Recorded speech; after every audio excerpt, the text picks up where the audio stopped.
ज़्यादातर विद्यार्थियों को यूनिवर्सिटी एग्ज़ाम या सेमेस्टर एग्ज़ाम में अच्छे मार्क्स इसलिए नहीं आ पाते हैं क्योंकि वो लास्ट 3, 4, 5 डेज़ को अच्छे से यूटिलाइज़ ही नहीं करते हैं और सही स्ट्रेटेजी फॉलो भी नहीं करते हैं। तो आज के इस वीडियो में हमारा टॉपिक रहेगा कि लास्ट 3, 4, 5 डेज़ में सेमेस्टर एग्ज़ाम में किसी भी सब्जेक्ट को कंप्लीट कैसे करना है। यदि आपने अभी तक कुछ भी नहीं पढ़ा है या फिर थोड़ा बहुत भी पढ़ा है तो आप लोग सेमेस्टर एग्ज़ाम में अच्छा स्कोर कैसे करने वाले हैं, इस वीडियो में मैं आपको बताने वाला हूँ। सही स्ट्रेटेजी को फॉलो करके आप अच्छा स्कोर कर सकते हैं। वीडियो को एंड तक जरूर देखना है। So hey guys, welcome and welcome back to new another video. Nursing family channel पर आप सभी का पुनः स्वागत है। चैनल पर नए हैं तो चैनल को सब्सक्राइब करें, बेल आइकन को प्रेस करें ताकि इस चैनल पर आने वाली छोटी से छोटी इन्फॉर्मेशन आप तक सबसे पहले पहुंच सके।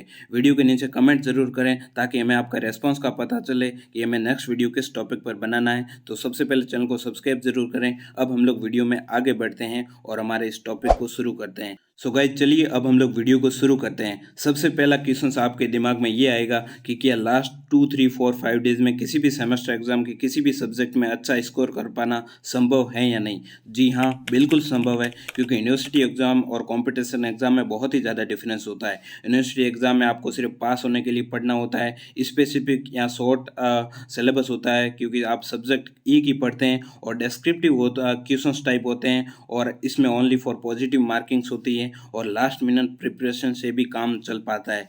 जबकि कंपटीशन एग्जाम में ऐसा कुछ नहीं है, उसमें रैंक चाहिए होती है, लेकिन इसमें आपको सिर्फ और सिर्फ पास होना चाहिए और सब्जेक्ट नॉलेज होना चाहिए आप लोग अच्छा स्कोर करने के लिए। सो गाइस, वीडियो का मेन पार्ट यहाँ से स्टार्ट होता है। वीडियो में मैं कोई जादुई ट्रिक या कोई रॉकेट साइंस नहीं बताने वाला हूँ जिससे आप एकदम से 75 में से 75 नंबर ले आएंगे। ऐसा कुछ नहीं होने वाला है। बस आपको सिंपल स्ट्रेटेजी बताने वाला हूँ क्योंकि सेमेस्टर एग्जाम का जो पेपर होता है वो बहुत ही प्रेडिक्टेबल होता है। आप क्वेश्चंस को प्रेडिक्ट कर सकते हैं और अच्छा स्कोर कर सकते हैं। तो अब आपको क्या काम करना है, सबसे पहले तो सिलेबस को 2 बार लिखना है। ये 2 बार सिलेबस को क्यों लिखना है वो मैं आपको वीडियो में आगे बताने वाला हूँ। सबसे पहले आप लोग ये देखो, जैसे ही वीडियो खत्म होगा आपको एक पेपर उठाना है, एक पेन उठाना है और सिलेबस को 20 या 30 मिनट के अंदर अंदर आपको लिखना है।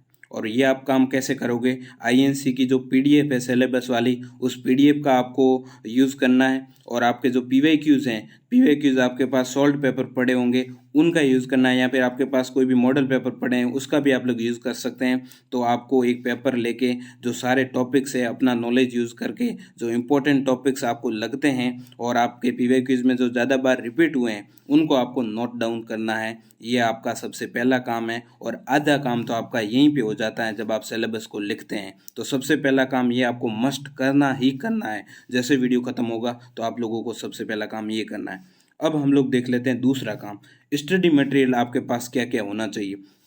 स्टडी मटेरियल में आपके पास कोई भी नोट्स है वो अवेलेबल हो तो आपके लिए बढ़िया है। 360 डिग्री अगर आपके पास नोट्स हैं तो वो भी आपके लिए हेल्पफुल रहने वाले हैं। गूगल पीपीटी का आप लोग यूज़ करेंगे, चैट जीपीटी या फिर जेमिनी या ग्रोक कोई भी एआई का यूज़ कर सकते हैं। पीवाईक्यूज़ आपके सॉल्व पास आपके पास में पड़े हैं तो उसका भी यूज़ कर सकते हैं और एक स्मॉल नोटबुक का भी आप लोगों को यूज़ करना है या फिर कुछ पेज हैं वो किसी भी कॉपी से फाड़ देने हैं और उसको पिन कर देने हैं। बस ये आपके स्टडी मटेरियल है, इसकी रिक्वायरमेंट है वो रहने वाली है। अब प्रोसेस क्या है उस पर बात करूंगा और ये पार्ट आप लोग मिस मत करना कि क्या क्या गलतियां हैं वो आपको नहीं करनी है। ये बहुत ही ज़्यादा ही इंपॉर्टेंट पार्ट है तो इसको मिस नहीं करना है। अब हम लोग प्रोसेस देख लेते हैं। सिलेबस लिखने के बारे में तो मैं आपको बता ही चुका हूँ। जो 80% कंटेंट होता है ना वो इंपॉर्टेंट टॉपिक से ही आपका कवर हो जाता है, बाकी 20% पर आपको फोकस नहीं करना है। तो आपको इस 80% पर ही फोकस करना है, परफेक्शनिज्म पर नहीं जाना है। अब सेकंड पॉइंट आपका रहने वाला है, अब आपको स्टार्ट करना है पढ़ना।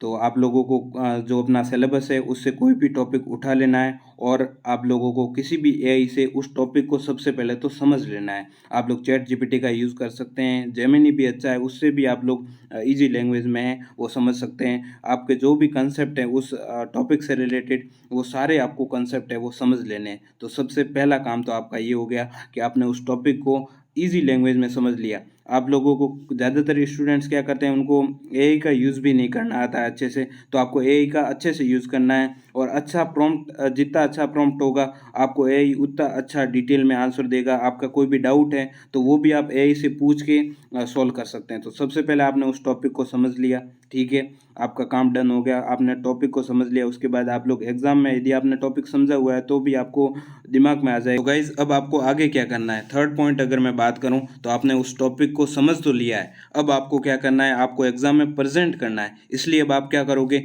सबसे पहले तो गूगल से आप लोग पीपीटी भी प्रेफर कर सकते हैं या नोट्स भी जो आपके पास पड़े हैं या फिर 360 डिग्री बुक्स पड़ी है तो उसके भी उस टॉपिक को कवर करने के लिए प्रेफर कर सकते हैं।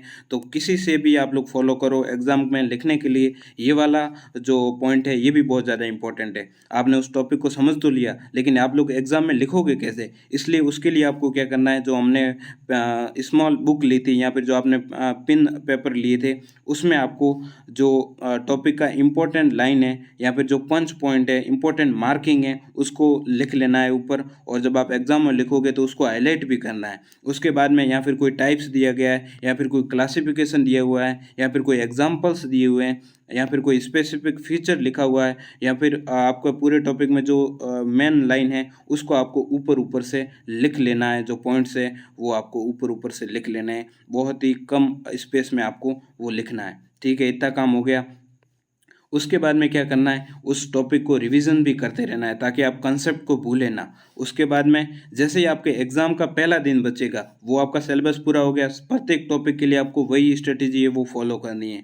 अब आपके एग्ज़ाम का एक दिन बच जाता है, तब आपको क्या करना है, जो मेजर इंपॉर्टेंट टॉपिक्स हैं उसको आपको दूसरी बार लिखना है एक पेपर पर। इसमें आपको बहुत ही कम समय लगाना है और आपको जो भी टॉपिक याद आ रहा है उसको आपको एक बार लिख लेना है कि हाँ, उसको एक बार मेरे को रीड आउट करना है। उसको आपने लिख लिया और जो आपने पिन पेपर बनाए थे, जो यहाँ स्मॉल बुक में वो सारे पॉइंट लिखे थे, उसको भी आपको एक बार रिवीजन करते रहना है। और रिवीजन बहुत ज़्यादा इंपॉर्टेंट होने वाला, क्योंकि आप लास्ट में टॉपिक पढ़ रहे हो तो आपको भूलने का चांसेस है वो बहुत ज़्यादा रहता है। तो आपको रिवीजन साथ में करते रहना है और लास्ट डे भी उस जो आपने बनाई थी शॉर्ट बुक, उसको आपको रिवीजन करना है। और अब आपका एक और मेन जो इम्पोर्टेंट पॉइंट आता है सेमेस्टर एग्जाम में अच्छा स्कोर करने के लिए, सारे कॉमन पॉइंट्स याद करने हैं। क्योंकि ज़्यादातर स्टूडेंट्स को ये चीज़ पता तो होती है लेकिन वो फॉलो नहीं करते।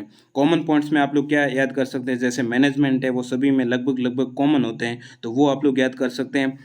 जैसे कोई नर्सिंग केयर प्लान है तो ये आप लोग रट ही लो। किसी भी नर्सिंग आप लोग मैनेजमेंट पूछेंगे तो 2 केयर प्लान तो आप लोग रट ही लो। तो इससे आपका आधा काम हो जाएगा और आपका जो इम्प्रेशन है वो एग्जामिनर के ऊपर अच्छा इम्प्रेशन पड़ेगा। तो ये जो कॉमन चीज़ें हैं वो आपको लास्ट वे जो दिन है उसमें आपको सारी जो कॉमन चीज़ें हैं, वो सारे कॉमन पॉइंट है वो आपको याद कर देने हैं। मैं बताना चाहूँगा कि आपको क्या गलतियाँ नहीं करनी है। तो सबसे पहला तो आप जब टॉपिक सिलेक्शन करो तो पीवाईक्यूज़ के अकॉर्डिंग ही आपको टॉपिक सिलेक्शन करने हैं, क्योंकि ज़्यादातर स्टूडेंट्स यही गलती कर देते हैं। तो स्मार्ट तरीके से टॉपिक सिलेक्शन करना है।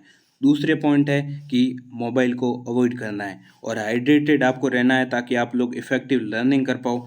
स्लीप को अवॉइड करना है, ओनली 3-4 आवर्स की जो स्लीप है वो इनफ है।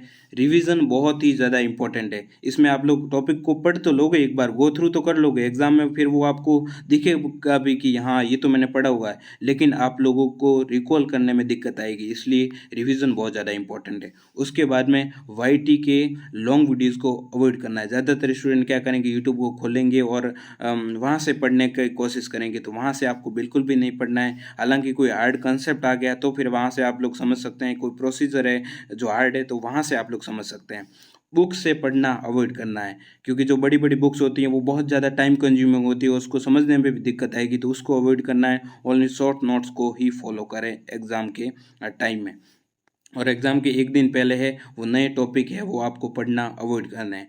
अब बताना चाहूँगा कि एग्ज़ाम डे आपको क्या करना है और आपकी जो प्रेजेंटेशन होने चाहिए सेमेस्टर एग्ज़ाम में अच्छा स्कोर करने के लिए। सबसे पहला जो पॉइंट रहता है कि प्रेजेंटेशन आपका बहुत ही अच्छा होना चाहिए और आपको बहुत ही अच्छे तरीके से कॉपी में काम करना है ताकि एग्जामिनर पर ध्यान जाए। अब जो हमने जो पेपर बनाए थे उसमें जो टॉपिक्स लिखे थे, जो इम्पोर्टेंट मार्किंग्स लिखी थी, जो इम्पोर्टेंट लाइन्स लिखी थी, उनको अंडरलाइन करते जाना है ताकि जो बाकी वाली अपनी जो कचरा लाइनें हैं उसको अवॉइड कर सको। अब जो डायग्राम है वो आपको बनाना ही है, चार्ट का यूज़ करना है, क्लाउड का यूज़ करना है। जो आपको पॉइंट याद है तो उसके लिए आप लोग क्लाउड का भी यूज़ कर सकते हैं, जिससे एग्जामिनर पर अच्छा इम्पैक्ट पड़ेगा और आप लोग पॉइंट बना के ही लिखोगे। और nursing and clinical terminology use करनी है, ऐसा नहीं आप लोग बहुत सिंपल टर्मिनोलॉजी यूज़ करके आ रहे हो। तो एआई के माध्यम से आप लोग किसी भी सब्जेक्ट का एग्ज़ाम देने जा रहे हो तो उससे पहले आप लोग टर्मिनोलॉजी भी पढ़ के जाओ कि 100 टर्म्स है वो किसी भी सब्जेक्ट के लिए, तो एआई आपको वो प्रोवाइड करवा देगा ताकि आप उस एग्ज़ाम में वो टर्म है वो यूज़ कर सको और एग्जामिनर को इम्प्रेस कर सको। तो ये चीज़ें हैं, अगर आपने इन सिंपल ट्रिक्स को फॉलो कर दिया तो आप सेमेस्टर एग्जाम में अच्छा स्कोर ज़रूर कर पाएंगे। तो guys, thanks for watching, please do the subscribe button, press the bell icon for the notifications. Thank you.